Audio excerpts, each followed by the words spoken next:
Welcome to WSC Sports Road to 2030, streaming from the WSC headquarters. 2030 may seem like a foreign concept, really, really far away, but in reality, it's coming up very quickly. And all of us are preoccupied by it. Here at WSC, I am preoccupied by it myself. I'm Marav Severe, Content Strategy Team Lead here at WSC Sports, and joining me for today's session is WSC Sports co-founder and CEO, Daniel Shichman. Daniel, how are you today? I'm good, excited, a bit nervous. But it's going to be fun. Why are you nervous? I don't know. I think it's going to be interesting. Well, there's a little bit maybe to be nervous about. It's the first time we're really talking about these things on a grander scale. So it's something different that we're trying here at WSC Sports and giving it a go. So before we get into the main topic, and we have a lot of really exciting announcements also on today's agenda, when you think of the year 2030, what do you think of? 2030.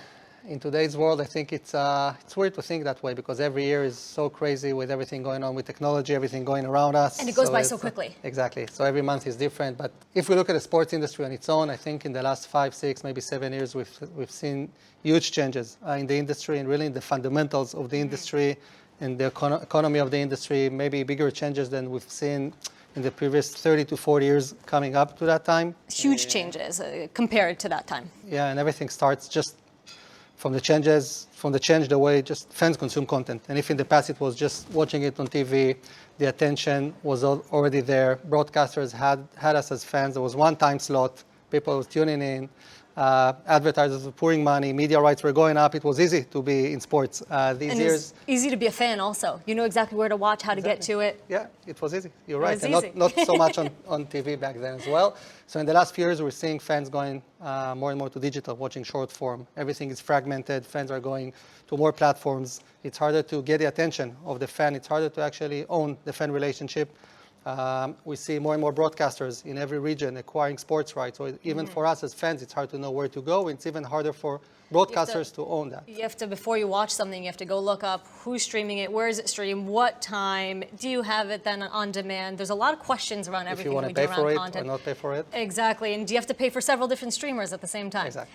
So if we're talking about it from the sports perspective, which you already led us down that road, and specifically talking about it from the WSC Sports perspective, what we're going to see and what we're going to talk about today is something that's kind of become a little famous around the WSC hallways, for a lack of a better term.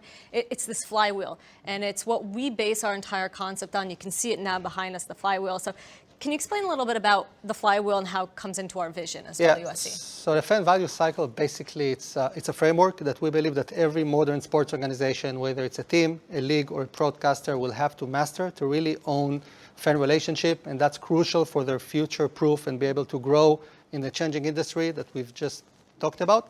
It has 4 main pillars, and each one of them has a different role and different expertise that these sports organizations will have to master. So it can start with the top left side with the content, and basically that's the what. What will people watch?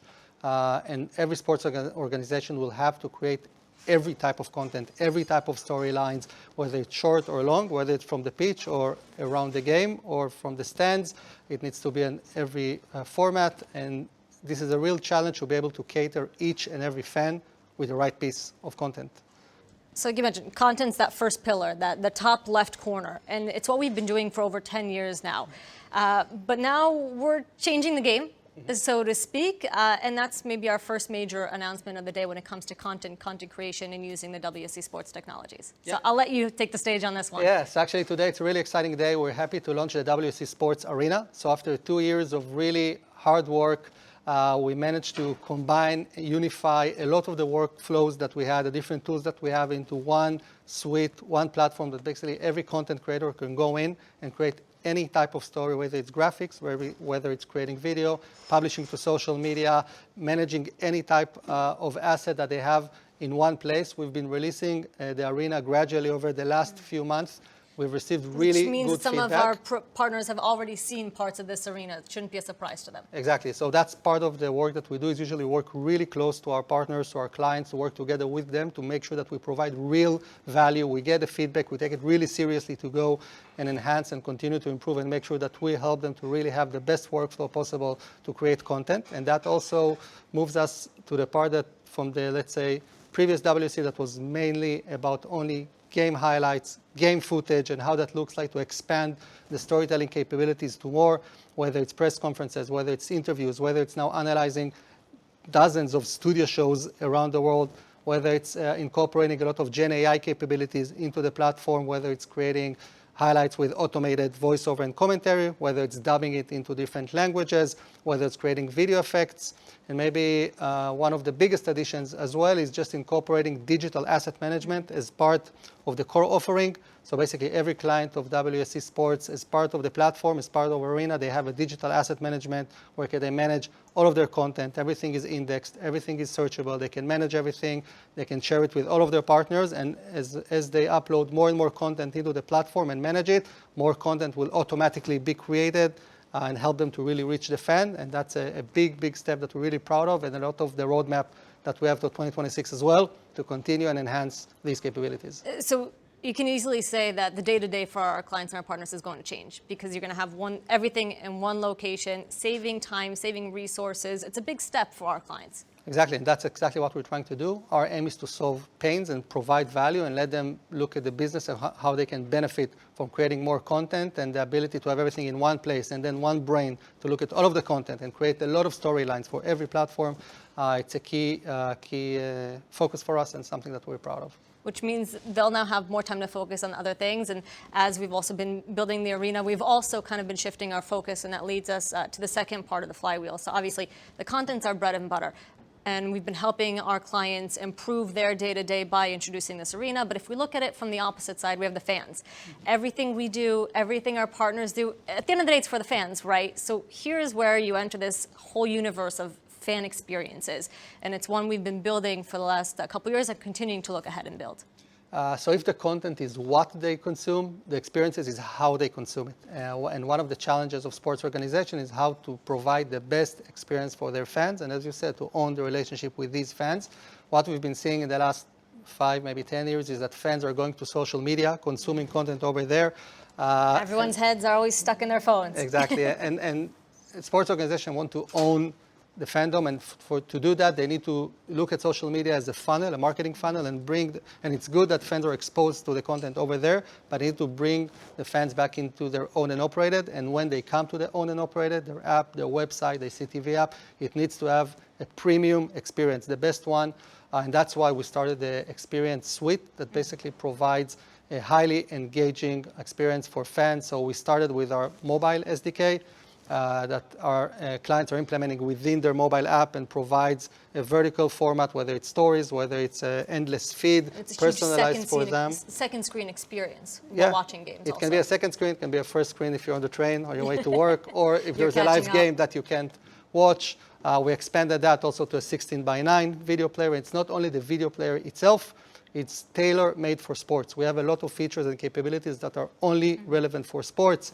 I can give you a couple of examples. One is if you watch the content vertically, you see it cropped exactly as it is. But if you rotate the phone to a landscape one, you see the exact same video from the exact second, but 16:9 because everything is synchronized. And these are things that are not existent anywhere. They're very unique experiences for fans. At the end of the day, that's our core. We look at sports. We want to be the best in sports, and everything that we do works in that. And that ties together really well with the content pillar, because we can create a content to tie together with the experience and make sure it's perfect. And from our vantage point, because we work so closely with our partners, we're also able to see not only the sheer number of fans who are engaging with the content on a daily basis, whether it be app, OTT, and so forth, but also in how it actually helps our partners. If we look at the numbers, we talked about the SDK, click-through numbers, 10% are clicking through to owned and operated, whether it may be moving towards online shops and e-commerce, or to watching live games. And 10%, when you talk about it, in terms of percentages, it may not seem like a lot, but when you talk about it in terms of click-through rate percentage, it's above the industry, and it's not something to scoff at. 100%. So first, our mobile SDK is implemented in more than 120 clients of ours within their apps, and we're seeing only in 2025, the minutes being watched through the different experiences has doubled. And as you mentioned, it's not only just about increasing dwell time, increasing engagement, it's only about actual commercial value. And like you said, the 10% CTR, go to watch the live game, go to buy something, go to place a bet, or go to a sponsor offering, which is a huge thing in terms of the value that they get. And now we're looking at this value, the same one that we applied for the mobile SDK, and looking to 2026, we're now finalizing the development of the connected TV SDK to provide a unified experience for right holder. Across all types of screens. Exactly. Any type of screen, whether it's mobile, whether it's web, whether it's a connected TV. And as one of the companies that also started the Google One-Box integration, now we see that a lot of people are going and searching in the LLM space. So now developing a free text search experience that whenever someone goes to an LLM and searching something there, will provide the same experience over there. So really trying to reach every fan, wherever they are, with a unique experience. Covering all touch points. And you said a magic word, commercial. So let's talk for a second about commercialization and fan data. So if we go back to the flywheel, kind of rounds out our flywheel on something that we've been, two segments we've been looking at over the last couple months, and also just a couple weeks ago we had another major announcement. So not one we're making here during our discussion, but one that also we announced a couple weeks back, and that is the acquisition of PartnerBright. Yeah, so it was an exciting one. As we look at the bottom side of the flywheel and where we see the future is heading in terms of the sports industry, as we've said, sports organizations need to own fandom and being able to generate revenue out of it, because the other revenue streams, whether it's media rights, whether it's advertising, are declining or being stagnant. And if you want to grow, you need to reinvent yourself. And that's where sports organizations are at the moment. So we've acquired PartnerBright, which is really exciting, and we're very happy for it. And what basically the platform enables to do is that PartnerBright, they work the same with us, with sports media right owners, teams, leagues. They connect to their fan database, whether it's the CRM, the CDP, website activation, or those social media followers. And then they're helping them to create segments of fans and make them accessible to sponsors and advertisers to run campaigns on targeted audiences without the ability to expose those fans, which is a huge thing. Sports organizations have the capability to create really high-value segments. They know a lot about us as fans, and we're willing to give that information to sports organizations. And then being able to create that and generate revenue from the value and the fan profiles and the data you have in your fans, which provides a lot of value to sponsors and advertisers, are a huge thing. And we believe that's going to be the future of where the sports world is going. And if we look at today's industry, content creation and the digital teams are working in one workflow. The commercial teams, the chief revenues officer are working in another workflow. And we're here with this acquisition to unify the two workflows into one one platform that will provide value to the entire sports organization, from creating the content all the way through generating revenue out of it. You mentioned knowing everything about the fans, about us as the fans, and it's something that may sound scary, but it's something every fan at the end of the day should also want. Fan data has been a buzzword for a while now, zero-party, first-party fan data, and at the end of the day, it's here to improve fan experiences. It's not a scary thing. I think in today's world, it became natural, right? We're scrolling on social media, and we know that it's personalized, and actually we enjoy the fact that it's personalized and it's tailor-made just for us. And you'd rather see the advertisement that actually speaks to you rather than the diapers or whatever it may be that may not speak to you at that moment. And moreover, more important, the content that is relevant to you. And I think that's exactly where the sports industry is going, and where we're going in being able to create a one-to-one relationship between every right holder and the fan to make them enjoy the content better. Once they enjoy the content better, they become a bigger fan. And once they have a bigger fan, the relationship is better, and then you can generate additional revenue. And that's the same thing that happens in the internet. The same thing will apply for the sports industry, and that's exactly where we're heading. So we've rounded out our flywheel, but that doesn't mean that our impact ends there. We're also venturing into some new things for us at WSC Sports, namely talking about kids content and Gen AI kids content. Can you tell us a bit more about that? Yeah, so if we start from the pain, we see that one of the industry's challenges is how to connect to younger audiences. We see that kids are becoming less and less fans of sports. They're attending less games. They have less players and teams, and they have other stuff to do, right? And there are different types of fans. They no longer follow the sport that the team that we grew up on watching constantly, or teams, depending on which market you're from, but they follow the athletes and the events. That's right. And one of the challenges is how to make them more of a fan and how to make them connect to the sport, to the league, to the team, to the players, to the ecosystem. So what we've been building here is the WSC Studios. Basically, we're creating, using generative AI, new shows, new kids shows, new characters that will be the face of the league or the team towards the younger audiences, creating new type of content that will help them connect to the sports itself, but also through the lens and the view of these characters. And by doing that, they can tell different stories, whether it's stories about the game that happened last night or the great playoffs or rules.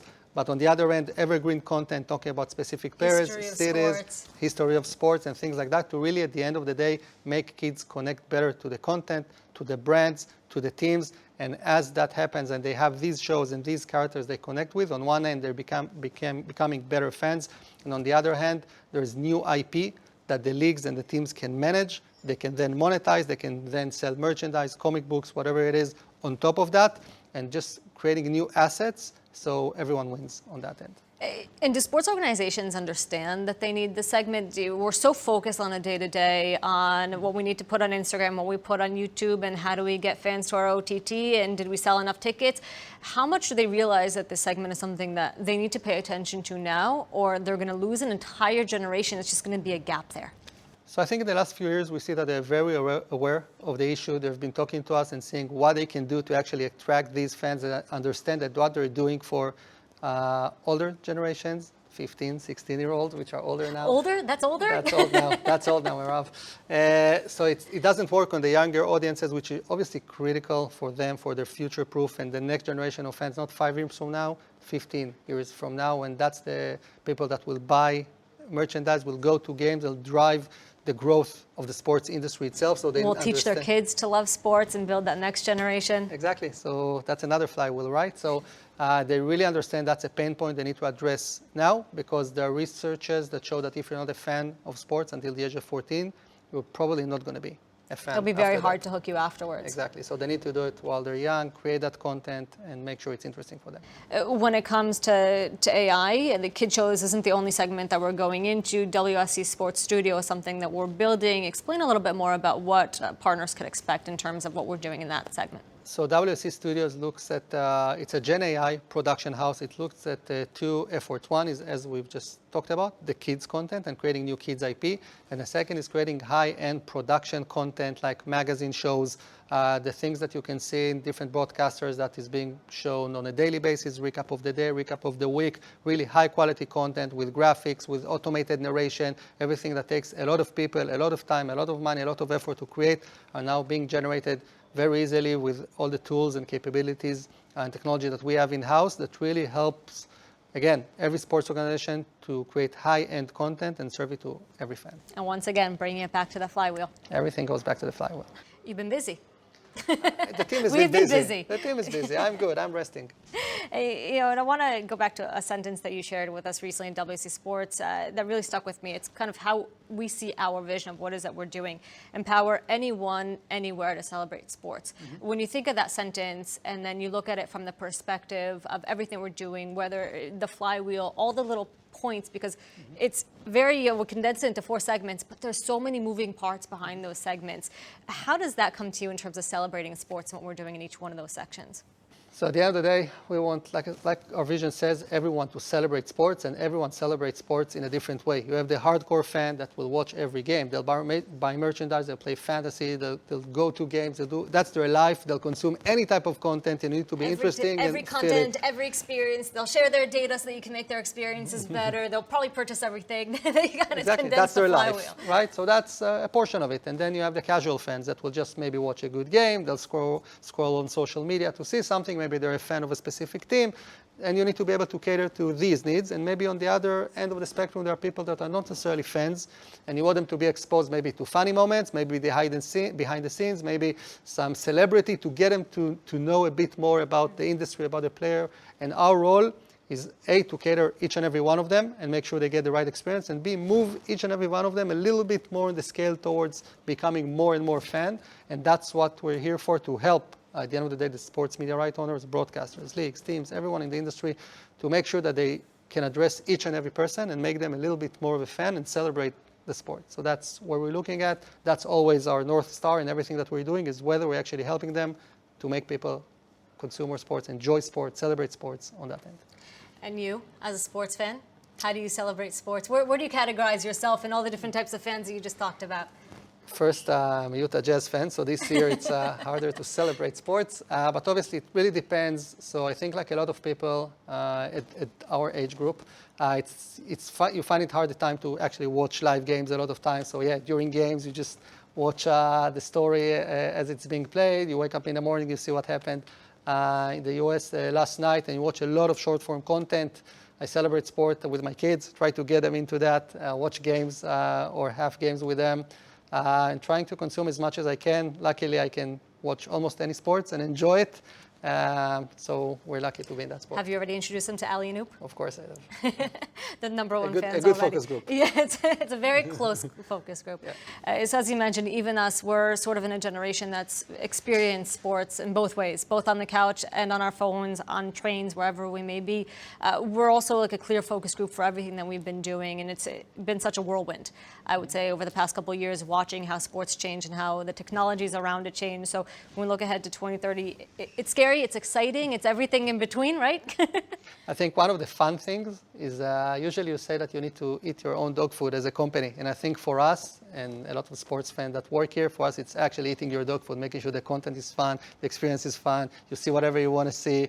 And then you come to the clients that we work with, on one end as a professional from the technology and platform side, on the other end as a fan, and saying, hey, I'm a fan, why don't you have this and that?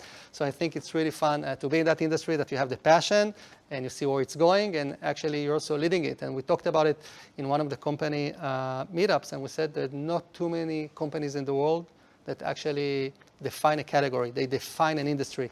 And we're in a position that we, until now, define a category in an industry, and moving forward, that's what we believe that's our role, and that we're going to do. And it's amazing to be in that point, and especially that it's in sports. And we see that as a fun challenge to take on. But maybe instead of dog food, we'll look at it as cake. That works. That works a little bit better. That works as well. It's a better picture to draw. So all I have to say, stay tuned, right? Because we're already, like you said, the arena's rolling out. Our partners are able to already start using it soon, or parts of it soon, and there's a lot still to come. We made several big announcements. We'll have more, hopefully, in the coming years. And by 2030, when we have this discussion again, I can only imagine what we'll be discussing. I can't wait to do it. And yeah, it wasn't that frightening. So it's okay. No, it wasn't that bad? No, that's fine. It was okay. I'm glad you survived it. Yeah, thanks for having me. Well, thank you for joining us. And thank you, everyone, for being with us for WSC Sports Road to 2030. We'll see you in 2030, beyond that. And we'll see what kind of world we're living in.